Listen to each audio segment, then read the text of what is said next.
guys, this is Rick at Tasty Guitar.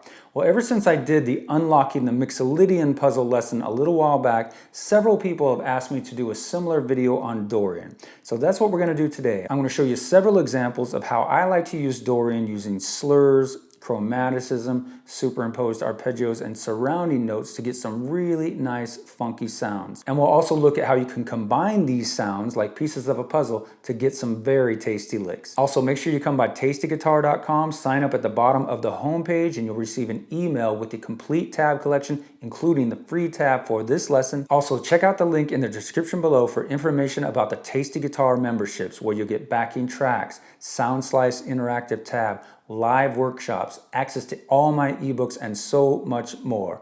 Tune up and let's get started. All right, so everything I'm going to be showing you today is going to be using Dorian. I'm not going to be really showing you anything which is just straight minor pentatonic. Everything will be adding at least one of those two extra notes, the B or the F sharp, or sometimes both. I'm also going to separate these into 4 categories of puzzle pieces: slurs, surrounding notes, superimposed arpeggios, and chromaticism.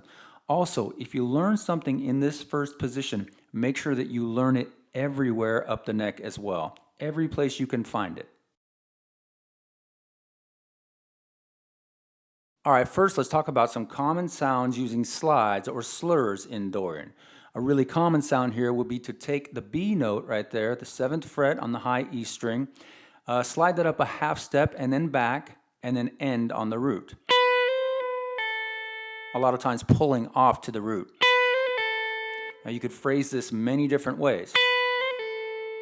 Just try different phrasing, but that is a very common sound. You can pull it off, or you can pick that last note. Now directly below that one you have the 6th, the F sharp, sliding up to the flat 7, back and resolving down to the E note, which would be the 5th of our A minor chord. And again, try different phrasings with these. Now, like I said before, try to find these anywhere you can on the neck. Now, within this same position, if we go down the pattern a little bit more, we will have these one more time. There's our B sliding up to our C, resolving to the root. Same thing we just did up here. Just an octave below. And here is our F sharp sliding up to our G, resolving to the E. So within this one pattern, we have this twice on each one. So now I'm just going to jam over the track a little bit and try to use some of this in context.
All right, next we're going to talk about surrounding notes in Dorian.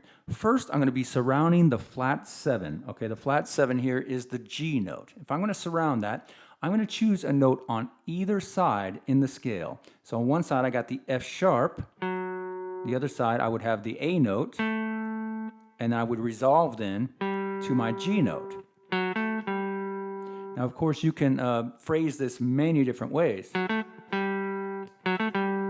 We could also kind of reverse it, play the root first, the note above it, the note below it, and then resolve to our targeted note, the flat 7.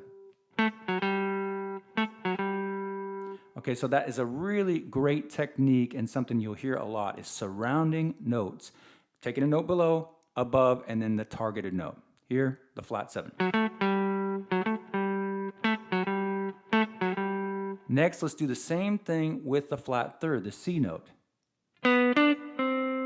Okay, the note below the C in A Dorian would be B. The note above the C would be D. And then our targeted note, the C note. So far, 2 very common sounds. Next, let's surround that F sharp note. So below we have the E, above the G, and then target the F sharp. And again, you could take it in the opposite direction, start above, below, then the F sharp.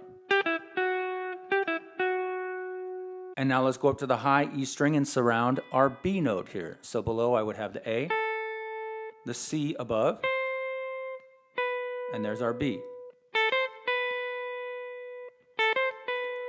And of course we could do the opposite. Start with the C above, go to the A, and then the B in the middle. So to recap here, surrounding the flat 7, surrounding the flat 3rd, surrounding the 6th, and surrounding the 2nd. Now I'll go ahead and demonstrate this in context. All right, first let's surround that flat 7, the G note. Practice different phrasings of it. Reverse the order. And embellish at the end.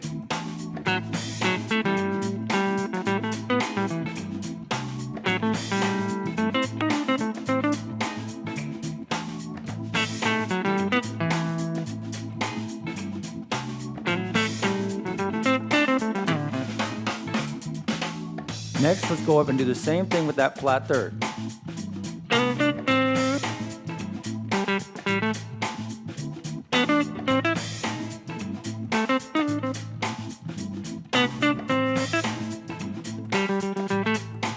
Reverse the order.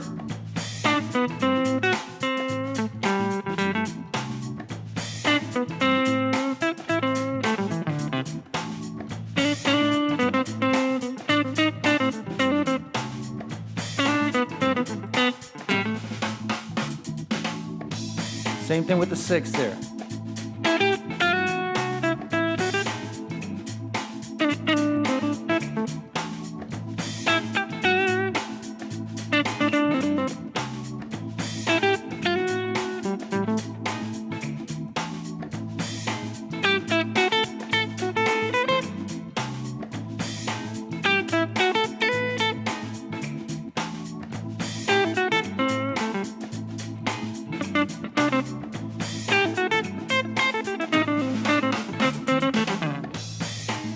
Finally, same thing with the 2nd on top.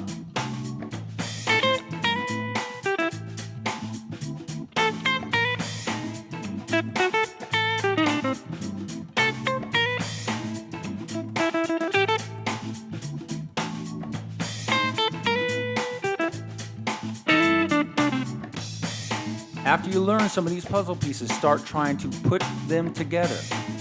Here's the slur together with surrounding the 3rd.